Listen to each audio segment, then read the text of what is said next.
سورہ یونس آیت نمبر 48 وَيَقُولُونَ مَتَى هَذَا الْوَعْدُ إِن كُنتُمْ صَادِقِينَ، اور وہ کہتے ہیں یہ وعدہ کب پورا ہوگا اگر تم سچے ہو۔ نبی کریم صلی اللہ علیہ وسلم جب دنیا میں اللہ کے احکامات کو پہنچا چکے تو اللہ کے احکامات کو پہنچانے کے بعد انہیں ڈراتے تھے، خوشخبری دیتے تھے۔ ڈراتے کس بات سے تھے؟ جہنم سے، قیامت سے، قبر کے عذابوں سے، ان ساری باتوں سے ڈراتے تھے، اور خوشخبری ایمان والوں کو دیتے تھے کہ اگر تم ایمان لے آئے ہو تو اللہ تمہیں اس کے مقابلے میں جنت عطا کرے گا، اس کی اللہ تعالیٰ جزا دے گا۔ تو یہاں کفار مکہ کے حوالے سے بات ہو رہی ہے کہ مشرکین کو جب اللہ کے نبی صلی اللہ علیہ وسلم بات نہ ماننے پہ ڈراتے تھے عذاب کے بارے میں کہ اللہ کا عذاب بھی آ سکتا ہے، قیامت بھی آ سکتی ہے، تو وہ اعتراض کرتے تھے کہ اللہ رب العزت کب یہ اپنا وعدہ پورا کرے گا۔ حقیقت میں اس وعدے سے مراد قیامت ہے، یعنی قیامت آئے گی، کیونکہ وہ مشرکین مکہ بھی قیامت کے انکار کرتے تھے کہ مر جائیں گے، کل سر جائیں گے تو دوبارہ اٹھائے نہیں جائیں گے۔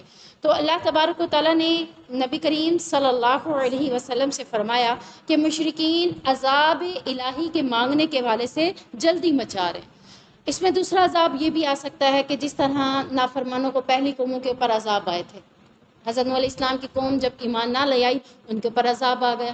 تو اللہ رب العزت اس آیت میں انہیں یہ بات بتا رہے ہیں، اور وہ اس بات کا جواب کیا دے رہے ہیں کہ کب آئے گا عذاب اگر تم اپنی بات میں سچے ہو۔ یعنی ان سب سے پہلے ڈاؤٹ انہیں کیا تھا کہ نبی اپنی بات میں اگر سچا ہے تو لے آئے۔ یہ ڈاؤٹ کیا تھا، کیوں تھا؟ کیونکہ وہ یہ سمجھتے تھے کہ یہ چیزیں ہونی ہی نہیں ہیں۔ تو ہاں جی، لیکن وہ جھٹلا بھی نہیں پا رہے تھے، کیونکہ خود بھی وہ اپنے زبانوں سے یہ کہتے تھے کہ یہ کیا ہے، صادق ہے۔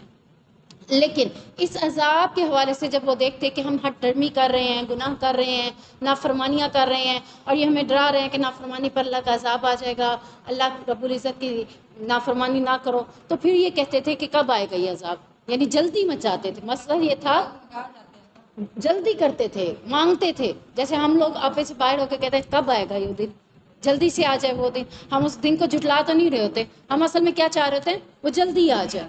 تو وہ عذاب الہی کو مانگنے میں جلدی مچا رہے ہیں۔ تو اللہ تبارک و تعالیٰ نے جواب میں فرمایا کہ اے نبی صلی اللہ علیہ وسلم قل، آپ کہہ دیجئے، یعنی اللہ نے اس کا جواب نبی کریم صلی اللہ علیہ وسلم کی زبان مبارک سے قرآن کی آیات کے ساتھ دیا۔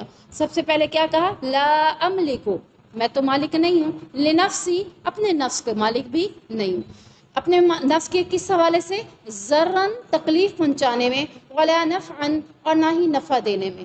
میں اپنے نفس کے لیے بھی نہ نفع دینے میں اپنے آپ کے لیے اختیار رکھتا ہوں، نہ نقصان دینے کے لیے اختیار رکھتا ہوں، تو پھر تمہارے لیے عذاب کو میں جلدی کیسے لے کر آ سکتا ہوں؟ اصل میں یہ جو تم بات کر رہے ہو، اس عذاب الہی کو مانگ رہے ہو، تو یہ دینا میرے اختیار میں نہیں ہے۔ یہ دینا کس کے اختیار میں ہے؟ اللہ تبارک و تعالیٰ کے۔ الا ما شاء اللہ، مگر جو اللہ چاہے، یعنی میرے نفع اور نقصان کا مالک بھی کون ہے؟ اللہ۔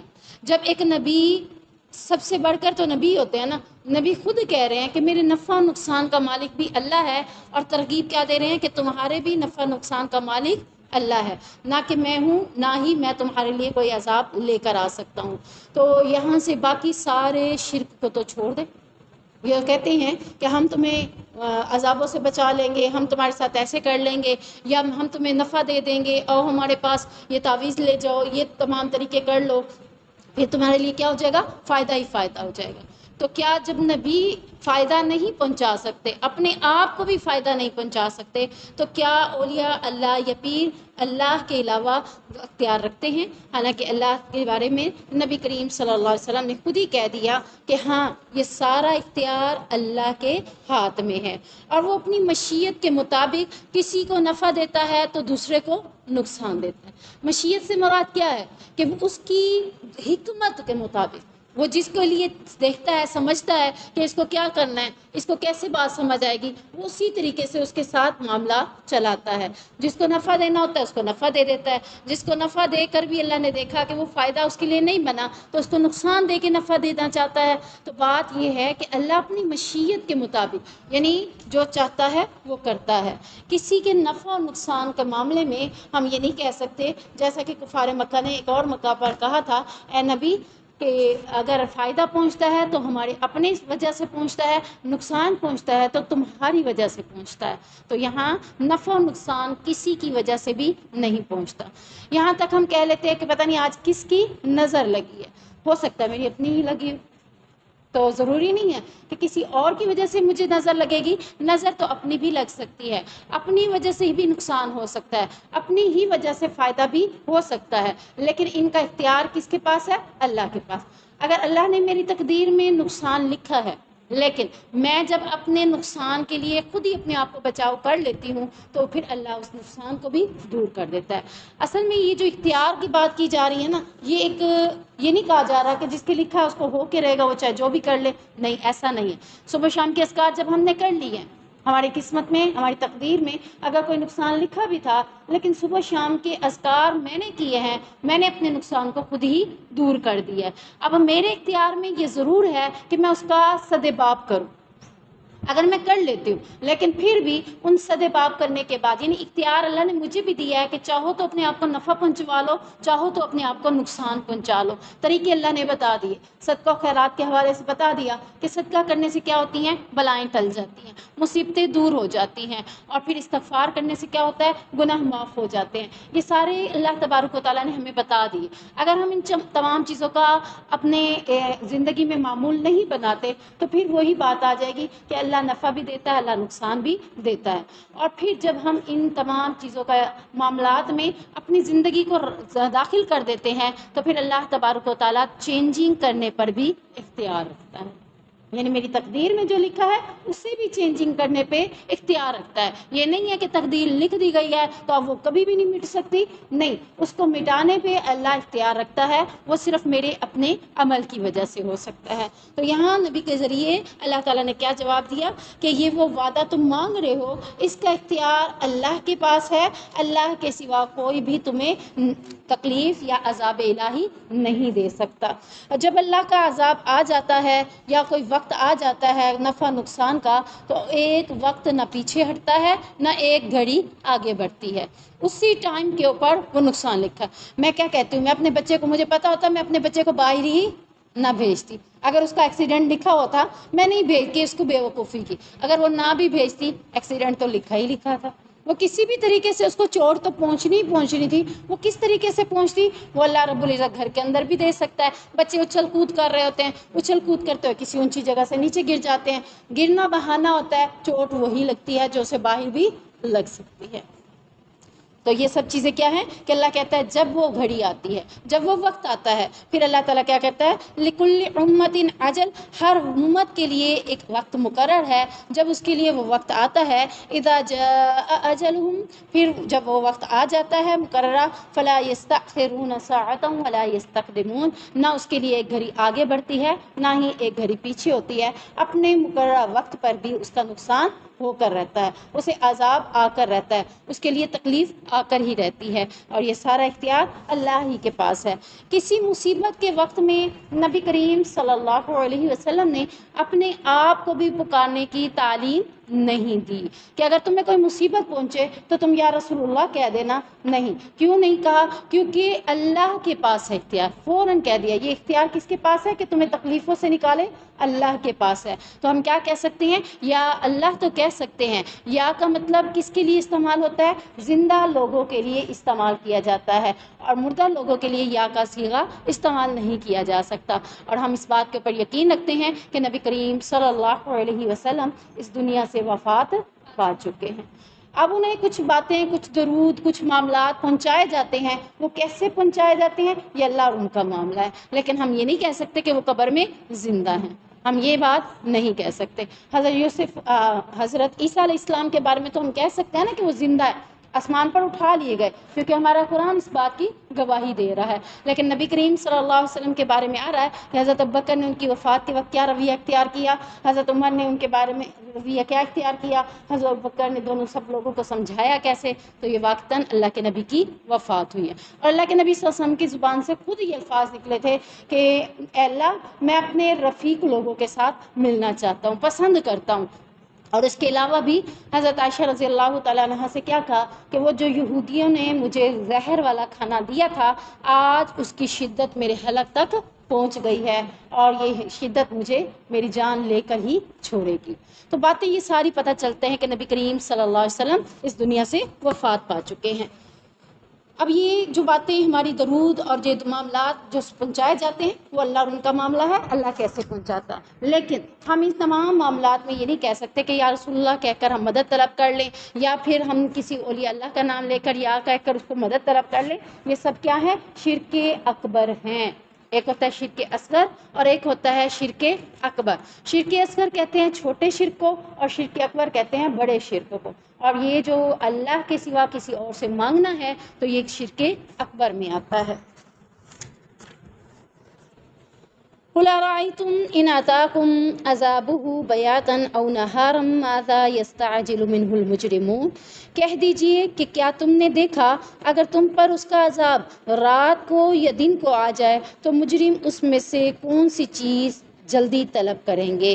یعنی کفار مکہ کا جو عذاب الہی کے حوالے سے اعتراض ہے کہ کب آئے گا عذاب کا وعدہ، ایک جواب تو اللہ نے پیچھے دے دیا کہ اس کا اختیار اللہ کے پاس ہے، اللہ کے نبی کے پاس بھی نہیں ہے۔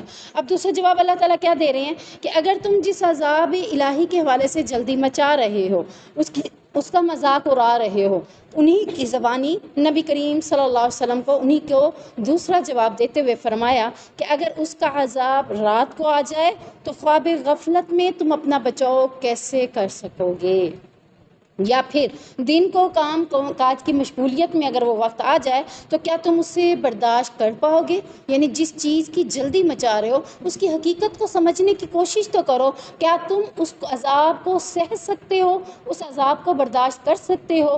تم اس کی کیفیت کو، یعنی نبی کا ڈرانے کا مقصد تو تمہیں یہ تھا کہ تم اس کی کیفیت کو سوچ کر اپنی زندگی کو سنوار لو، نہ کہ نبی کے ڈرانے کا مقصد یہ تھا کہ تم اس چیز کی جلدی مچاؤ کہ آئے جلدی آئے جلدی آئے ہم دیکھیں کیسے ہوتا ہے۔ وہ دیکھنے کی چیز نہیں ہے، وہ عذاب الہی دیکھنے کا نہیں ہے، برداشت کرنے کا بھی نہیں ہے۔ اگر رات میں آ جائے خواب غفلت کی نیند میں تو تم کچھ بھی اپنا دفاع نہیں کر سکتے، اور اگر دن میں کام کاج کی مشغولیت میں آ جائے تب بھی تم اپنا معاملہ نہیں، یعنی اس عذاب کو سہ نہیں سکتے۔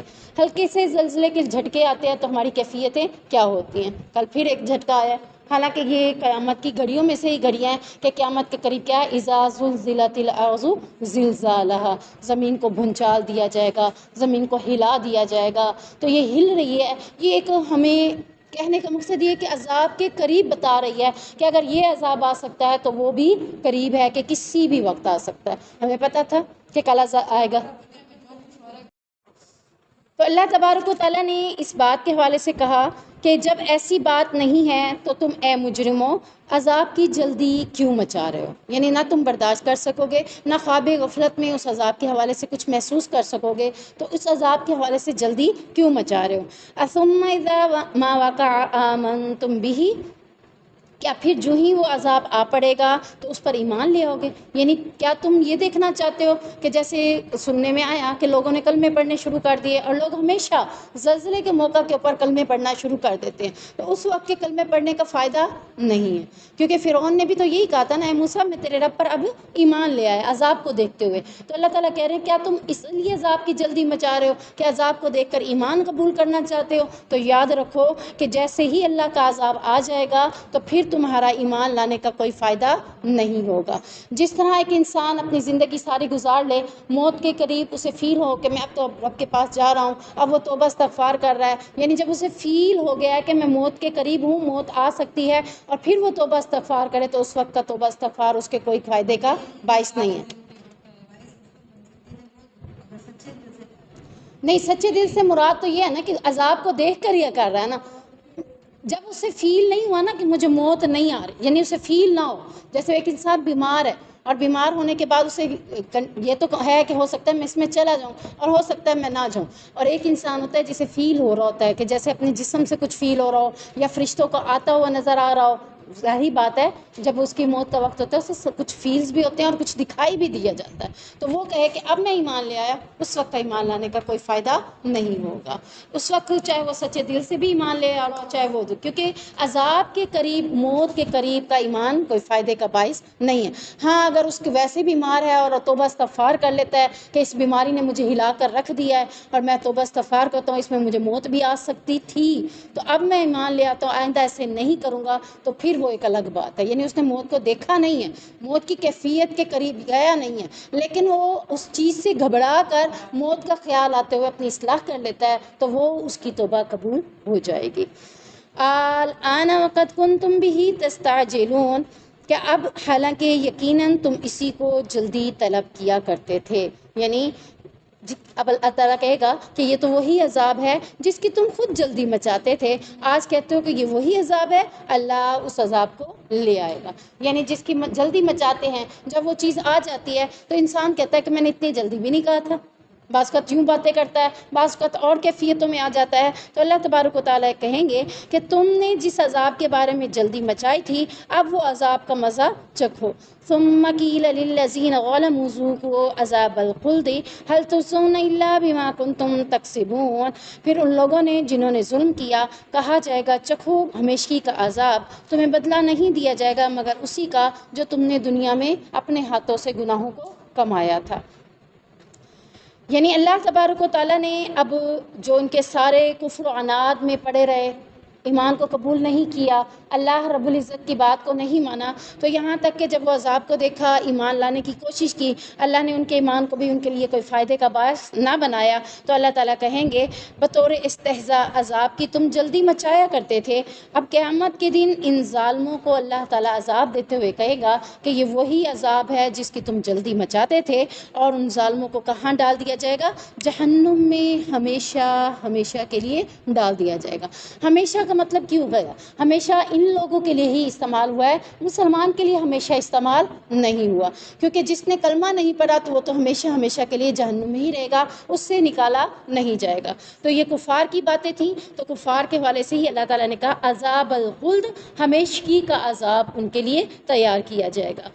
کس وجہ سے کیا گیا ہے؟ کیونکہ انہوں نے اپنے کرتوتوں کا بدلہ اور کرتوتوں کا عذاب جو انہوں نے اپنے ہاتھوں سے دنیا میں کمایا تھا، آج اس کا عذاب چکھ رہے ہوں گے۔ لیکن اس کے برعکس ایک مسلمان اگر گناہ کرے گا، گناہوں کی وجہ سے وہ اپنے گناہوں کے عذاب کو بھگتے گا تو ضرور، اسے بھی کہا جائے گا یہ وہی عذاب ہے جو تم نے دنیا میں کمایا تھا، لیکن اس کے ساتھ کیا چیز ہوگی؟ عذاب الخلد نہیں آئے گا، اس کے لیے ہمیشہ ہمیشہ کا عذاب نہیں ہے۔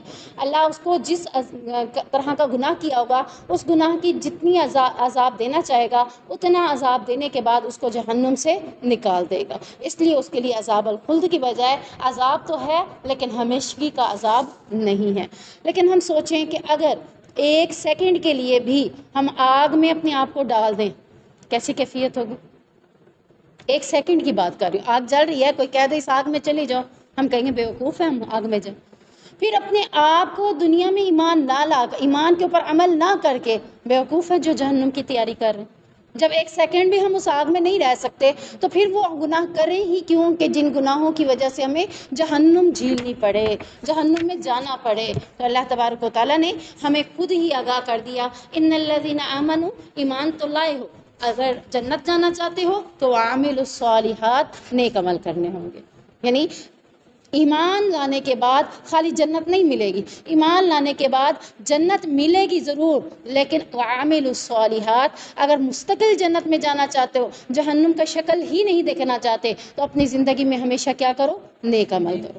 اور اگر تم نے ایمان لانے کے بعد نیک عمل کیے اور ساتھ میں گناہ کے کام بھی کیے، پھر کیا ہوگا؟ جنت تو ملے گی لیکن کچھ ٹائم کے لیے، کچھ دنوں کے لیے، کچھ لمحوں کے لیے عذاب کو بھی بھگتنا پڑے گا۔ وہ کون سا عذاب؟ جو ہم نے دنیا میں اپنے ہاتھوں سے کمایا ہوگا، اگر اس پہ توبہ استغفار نہ کی۔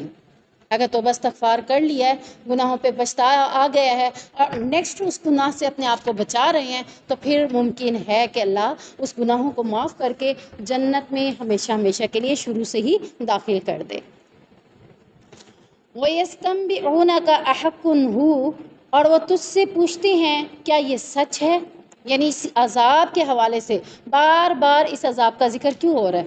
کیونکہ اللہ رب العزت ان کا کسی قسم کا شک و شبہات کو چھوڑنا نہیں چاہتا تھا. ان کے ہر سوال کا جواب اللہ نے دنیا میں ہی دے دیا تاکہ کل وہ قیامت کے دن یہ نہ کہیں اللہ ہم نے تو پوچھا تھا لیکن ہمیں نہیں بتایا گیا. اور اس کے ساتھ ساتھ پوری امت کے لیے یہ باتیں پیش کر دی گئی. اللہ چاہتا تو ان کو حدیث کے ذریعے یا نبی کے دوسرے طریقے سے حدیث کے ذریعے یا ویسے ہی جواب دے دیتا، لیکن اللہ نے قرآن کی آیات بنا دی. کس لیے؟ تاکہ جو پڑھے قرآن تو وہ بھی ان کے لیے گواہی کا باعث بن جائے کہ اللہ ہاں تیرے قرآن میں تھا کہ ان کفار مکہ نے یا کفار لوگوں نے ایسے ایسے سوالات کیے تھے اور ان کا جواب ان کے قرآن کے اندر موجود تھا. اور اگر وہ کفار بھی اپنے اس قرآن کو گہرائی سے پڑھنا شروع کر دیں تو ان سوالات کے جوابات دیکھتے ہوئے کیا کریں گے؟ ایمان کو قبول کر سکتے ہیں. تو اللہ تبارک و تعالیٰ نے اب مزید ان کے بارے میں کھولتے ہوئے کہا کفار مکہ اللہ تعالیٰ کے عذاب کا بار بار اور مختلف انداز میں مذاق اڑاتے تھے. ایسا ہی ایک سوال یہ بھی تھا کہ اے محمد صلی اللہ علیہ وسلم کیا تم جو عذاب کی بات کرتے ہو تو کیا وہ واقعی سچ ہے؟ یعنی اگر سچی ہے، پہلے کہتے ہیں اگر تم سچی ہو تو عذاب لے آؤ، اب کہہ رہے ہیں کیا یہ واقعی سچ ہے؟ بعض اوقات یہ ہوتا ہے کہ بندہ مان تو رہا ہوتا ہے لیکن پھر بھی پوچھ رہا ہوتا ہے دل کی تسلی کے لیے، اس کو یعنی جھٹلا نہیں رہا ہوتا، پھر بھی وہ کہتا ہے بتاؤ کیا سچ ہے، یعنی اپنے آپ کو مطمئن کرنے کے لیے. جیسا کہ کچھ کس نبی کے بارے میں ہے، دوسرے پارے میں ہم نے پڑھا تھا، انہوں نے کہا تھا کہ اللہ میں موت کو جانتا تو ہوں، دیکھا ہوا کہ مردے کو تو زندہ کر سکتا ہے لیکن میں اپنی آنکھوں سے دیکھنا چاہتا ہوں. حضرت ابراہیم علیہ السلام تیسرے پارے میں حضرت ابراہیم علیہ السلام نے کہا تھا، تو پھر ان کے سامنے پرندوں کو کہا گیا 4 پرندوں لو اور 2 کو ادھر رکھ دو 2 کو ادھر رکھ دو، پھر ان کو ذبح کر لو، پھر ان کو بلاؤ. تو یہ سب کیا تھا؟ یعنی کیا وہ اس بات کو جھٹلا رہے تھے؟ نہیں، وہ پھر ایک مزید تسلی کے لیے کہا تھا. تو یہاں بھی وہ مانتے تھے لیکن پھر بھی کیا کہہ رہے ہیں کیا یہ واقعی سچ ہے؟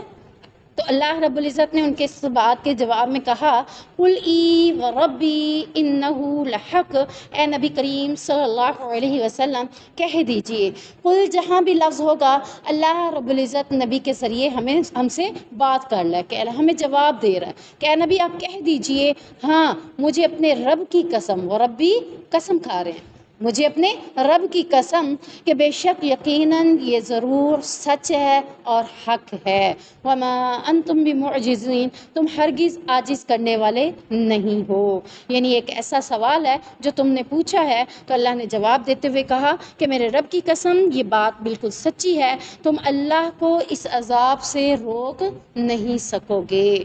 اور فرمایا دوسری جگہ پر قرآن کے اندر انما توعدون لواقع، بے شک تم سے جس چیز کا وعدہ کیا جا رہا ہے یقیناً ہو کر رہنے والا ہے. اور اسی طرح سورۃ طور میں بھی اللہ تعالیٰ نے کہا ہے ان عذاب ربک لواقع ما له من دافع، کہ یقیناً تیرے رب کا عذاب ضرور واقع ہونے والا ہے، اس سے کوئی ہٹانے والا نہیں ہے. تو ان عذاب کے حوالے سے اللہ نے مختلف جگہوں پہ بھی جواب دیے اور یہاں بھی جواب دے دیا کہ واقعتاً یہ سچ ہے لیکن تم اللہ کے اس عذاب کو اپنے سے دور کرنے کے لیے عاجز ہو، اس سے دور نہیں کر سکتے. سیدنا ابو ہریرہ بیان کرتے ہیں نبی کریم صلی اللہ علیہ وسلم نے فرمایا جس دن سور صاحب سور کے سپرد کیا گیا، یعنی سور کو سور کے حوالے کیا گیا، وہ تیاری کی حالت میں ہے. یعنی ایک فرشتہ ہے جس کی ڈیوٹی سور پھونکنا لگائی گئی ہے، اللہ نے اس کو سور دے بھی دیا ہے اور وہ اپنے منہ میں لے کر کھڑا ہوا ہے. جیسے ہم کہتے ہیں نا، یعنی یوں منہ کے اندر کچھ ہے نا، ہم اس کو منہ کو نکالنے کے لیے کیا موقع ملے ہم منہ کو کھولیں، لیکن وہ منہ کھول نہیں رہا. کیوں؟ اس کو موقع نہیں دیا گیا، اسے اجازت نہیں دی گئی. یعنی یہاں جو بات ہے حدیث کے اندر کہ وہ تیاری حالت میں ہے، یعنی یہ بھی نہیں ہے کہ وہ اسی وقت منہ کے اندر بنائے گا، نہیں، بلکہ تیاری حالت میں ہے. جیسے ہی اس کو اللہ کی طرف سے حکم ہوگا وہ پھونک دے گا. اور تیاری حالت کے ساتھ ساتھ وہ کیا کر رہا ہے؟ مسلسل عرش کی طرف دیکھ رہا ہے. وہ تیاری حالت میں ہے اور مسلسل عرش کی طرف دیکھ رہا ہے، آنکھ تک نہیں جھپک رہا. کہیں میں آنکھ جھپکوں اور اسی وقت اللہ مجھے حکم دے دے تو میں تاخیر نہ کروں. یعنی اللہ کے حکم کو اپنے لیے اتنا پابند کیا ہوا ہے کہ وہ آنکھ بھی نہیں جھپک رہے. اور ہمیں اللہ تعالیٰ کہتا ہے رات کو سو جاؤ صبح اٹھ جاؤ، ہماری آنکھیں ہی نہیں کھلتی. ہم اتنی لمبی راتیں سو کر بھی ہماری آنکھیں نہیں کھل رہی، اور وہ آنکھ جھپکنے کے لیے بھی تیار نہیں ہے کہ کہیں اللہ کے حکم میرے سے دور نہ ہو جائے۔ اللہ کا حکم تو ہمارے لیے بھی ہے، الصلاۃ خیر من النوم۔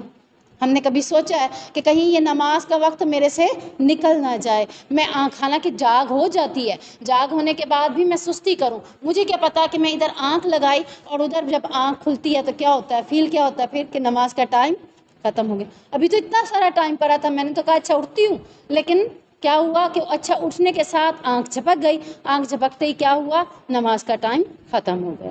فکر کی وجہ سے انسان کو نیند نہیں آتی، اگر فکر نہ ہو تو پھر آنکھ جھپک کے اور پھر بات ہی ختم ہو جائے گی۔ جس کو فکر ہوگی اس کی آنکھ نہیں جھپکے گی، اور ان کو بھی کیا ہے، فرشتے کو فکر ہے کہ میں آنکھ نہیں جھپکاؤں گا، اور اس ڈر سے کہ کہیں اس کی آنکھ کے جھپکنے کے دوران میں اسے سور پھونکنے کا حکم نہ دے دیا جائے۔ یعنی وہ آنکھ کیوں نہیں جھپک رہا، اس وجہ سے، اس ڈر سے کہ کہیں میری آنکھ لگن جھپکنے کے دوران اسے سور پھونکنے کا حکم نہ دے دیا جائے، گویا کہ اس کی آنکھیں دو چمکدار موتی یا دو ستارے ہیں۔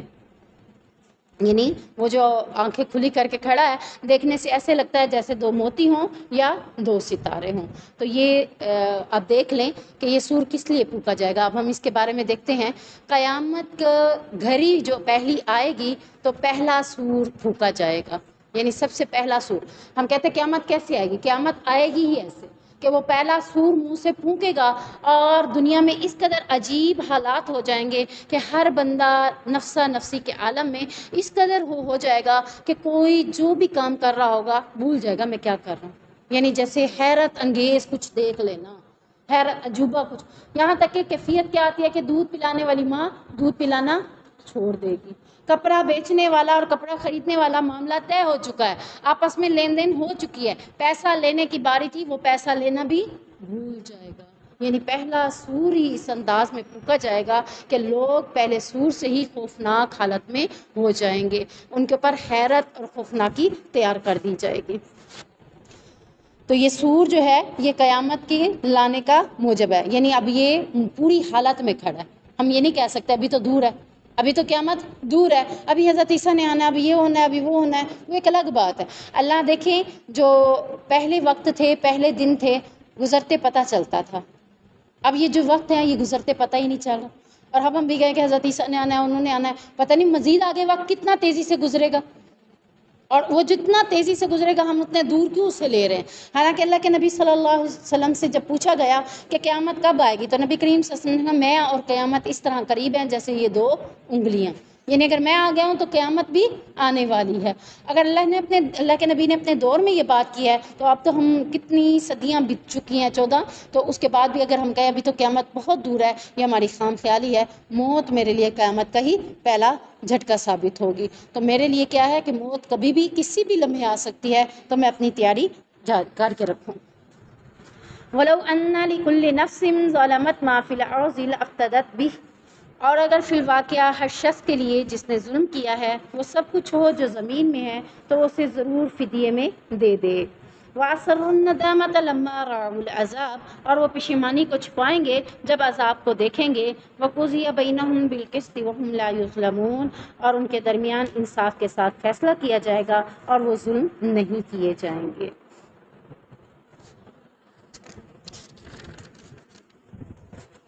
اس آیت میں اللہ تبارک و تعالیٰ نے کیا مین بات کی ہے کہ فی الواقعہ، یعنی جس نے جو ظلم اب کے دوران کیا ہوگا، اب جو ہم نے واقع اس زندگی کے اندر جو ہم نے ظلم کیے ہیں ان سب ظلم کے حوالے سے اللہ تعالیٰ کہہ رہے ہیں کہ وہ سب کچھ جو زمین میں ہے تو وہ اسے ضرور فدیے میں دے دیں گے۔ یہاں بات کیا ہو رہی ہے، اصل میں بات یہ ہو رہی ہے کہ اللہ تعالیٰ قیامت کے دن بندے سے کہے گا کہ آج تو اپنے چھٹکارے میں کچھ دے دے، تو کیا تو چھٹکارا پانا چاہتا ہے؟ وہ کہے گا ہاں اللہ، میرے پاس دنیا میں جو کچھ بھی تھا میں آج دے کر اپنا چھٹکارا پانا چاہتا ہوں۔ تو یہ اس حوالے سے آیت ہے، اس کے ساتھ ایک حدیث ریلیٹڈ ہے، وہ ہم حدیث دیکھتے ہیں، اس حدیث کے ساتھ یہ بات سمجھ آئے گی۔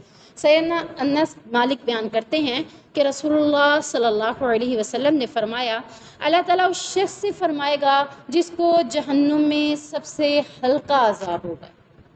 ابھی بھاری عذاب نہیں ہے، ہلکا عذاب کیا ہے میں نے بتایا ہوا ہے، آگ کے جوتے پہنائے جائیں گے جس سے دماغ کیا ہوگا، ہنڈیا کی طرح کھولنا شروع ہو جائے گا۔ یہ کیا ہے؟ جہنم کا سب سے ہلکا عذاب، اور یہ سب سے پہلے کس کو دیا جائے گا؟ نبی کریم صلی اللہ علیہ وسلم کے چچا کو، ابو جہل کو، ٹھیک ہے نا؟ ان کو بارے میں آتا ہے کہ سب سے کم عذاب انہیں دیا جائے گا، ابو جہل کو نہیں، ابو طالب کو، سوری، کیونکہ ابو طالب نے حمایت کی تھی نا نبی کریم صلی اللہ علیہ وسلم کی، کلمہ پڑھنا بھی چاہتے تھے، لیکن آخری وقت بھی کفار مکہ سامنے کھڑے تھے اور کہہ رہے تھے کہ اگر تم نے اس وقت کلمہ پڑھ لیا تو لوگ کیا کہیں گے، مرتے ٹائم نبی کا کلمہ پڑھ لیا۔ تو سب سے ہلکا عذاب نبی کے چچا ابو طالب کو دیا جائے گا، یعنی اللہ تعالیٰ جانتا تھا کہ ان کے دل میں ایمان کی طرف تھی، لیکن صرف اس کو قبول نہیں کیا، تو اس وجہ سے ان کو، اور نبی کا ساتھ دینے کی وجہ سے بھی ان کو ہلکا عذاب ہوگا۔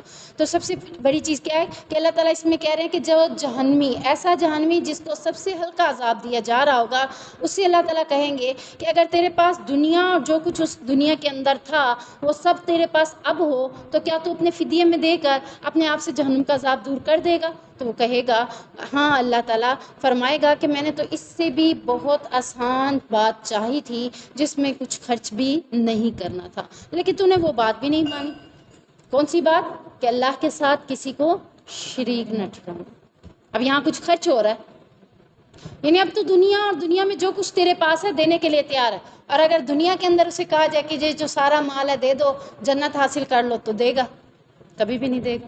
اور حالانکہ اللہ تعالیٰ کیا کہہ رہے ہیں، دنیا میں مال بھی تقاضا نہیں کر رہا، بلکہ مال سے بھی کم چیز مانگی تھی۔ کیا مانگا تھا؟ کہ تو اللہ کے ساتھ کسی کو شریک نہ کرنا، میں تجھے جہنم میں داخل نہیں کروں گا، لیکن تو نے نہ مانا اور شرک کیا، آج تو جہنم میں موجود ہے۔ تو یہ جو آیت ہے کہ جس نے جتنا ظلم کیا ہے وہ اس دن کہے گا کہ جو کچھ میرے پاس دنیا میں زمین میں تھا، تو آج میں اسے دنیا کے سارے سامان کو دے کر، اپنے فدیے میں دے کر اپنے آپ کو چھڑوانا چاہتا ہوں، اور وہ اپنی پشیمانی کو چھپائے گا، یعنی ندامت کو چھپا رہا ہوگا کہ میں نے کتنا بڑا نقصان کر لیا، کتنا بڑا اپنا نقصان کر دیا، آج پچھتا رہا ہوگا، اور وہ پچھتانے کو چھپا رہا ہوگا۔ کہ کب چھپائے گا؟ جب وہ اپنی آنکھوں سے عذاب کو دیکھ لے گا۔ ہم پہلے نہیں پچھتاتے نا، جب کام خراب ہو جاتا ہے نا پھر جا کے پچھتاتے ہیں، حالانکہ ہمیں وارننگ دی جا رہی ہوتی ہے کہ یوں نہیں کرو، یوں نہیں کرو، اب ساری سال محنت کر لو، محنت کر لو، پڑھ لو، ورنہ فیل ہو جاؤ گے۔ پچھتاتے کب ہے؟ جب فیل ہو جاتے ہیں۔ تو ایسے ہی انسان کے اعمال کے حوالے سے کہ اعمال کر لو کر لو، لیکن وہ کرتا ہی نہیں ہے، اور جب وہ اعمال کے حوالے سے کب پچھتائے گا؟ جب وہ عذاب کو دیکھے گا، کاش میں دنیا میں اللہ کی نافرمانی سے اپنے آپ کو بچا لیتا۔ تو اللہ تعالیٰ کہتے ہیں اس دن ہر ایک کے درمیان پورا پورا فیصلہ کیا جائے گا جس نے جتنا بھی ظلم کیا ہوگا۔ الا ان للہ ما فی السماوات والارض، خبردار سن لو، بے شک اللہ ہی کے لیے ہے جو کچھ آسمانوں اور جو کچھ زمین کے اندر ہے، یعنی اللہ کی ملکیت میں ہے۔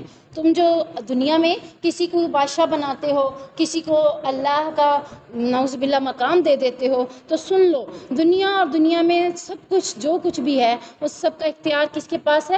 اللہ کے پاس۔ یہاں تک کہ زندگی اور موت کا اختیار بھی اللہ ہی کے پاس ہے، اور جب ہم اللہ کے پاس حاضری لگوائیں گے تو اللہ تبارک و تعالیٰ کہے گا الا ان وعد اللہ حق، سن لو، بے شک اللہ کا وعدہ تو سچا ہے، ولکن اکثرهم لا يعلمون، لیکن اکثر اس بات کو نہیں جانتے۔ یعنی جو ذات اتنے اختیارات کی مالک ہے، اس کی گرفت سے بچ کر کون کہاں جا سکتا ہے؟ کہیں بھی نہیں جا سکتے، سب تو اسی کا ہے، کب تک اس سے بچیں گے؟